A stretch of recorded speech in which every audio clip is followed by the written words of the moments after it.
ఎకరం 835 కోట్లు. ఎస్, మీరు విన్నది నిజమే. ముంబైలో పరిస్థితి ఇప్పుడు ఇలాగే ఉంది. హైదరాబాద్ నగరం మరో ముంబై కాబోతుందా? రియల్ ఎస్టేట్ వ్యాపారం జోరుగా సాగే ముంబై లాగే హైదరాబాద్ కోకాపేట ప్రాంతంలో ఎకరం 100 కోట్ల రూపాయలకు పైగా పలికింది. నేను ఇప్పుడు హైదరాబాద్ నగరంలోనే అత్యంత ఖరీదైన భూమిలో ఉన్నాను.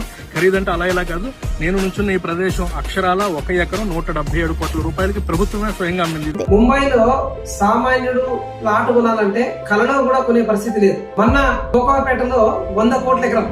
కోకాపేటలో నేను కూడా ఒకప్పుడు రియల్ ఎస్టేట్ వ్యాపారం చేసిన 8 లక్షల నుంచి 12 లక్షలకు కొనుక్కున్న భూములు. కానీ అదే కోకాపేటలో ఈ రోజు 100 కోట్లు, ఓ రోజు 14 కోట్లు అయింది, ఇప్పుడు 100 కోట్లు అయింది. నిన్న కుక్కడపల్లిలో 2,89,000 గజం. ఈ రోజు కుక్కడపల్లిలో 70 కోట్ల ఎకరం. హైదరాబాద్ కుకట్పల్లి హౌసింగ్ బోర్డులో ఎకరం భూమి 70 కోట్లు పలికింది.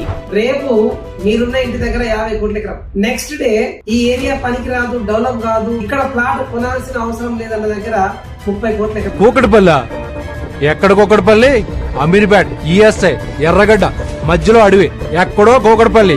అసలు కూకట్పల్లి మనుషులు ఉంటారా కూకట్పల్లిలో? డెవలప్మెంట్ ఎవరి కోసం ఆగదు. భూమి ఎప్పటికప్పుడు పెరుగుతూనే ఉంటుంది కనుక తరుగుదల ఉండదు. This is called magic of real estate. Invest now, tomorrow is too late. ఈ రోజే మీరు అడుగులేయండి, మంచి నిర్ణయం తీసుకోండి, మీ బంగారు భవిష్యత్తుని నిర్మించుకోండి. Good luck.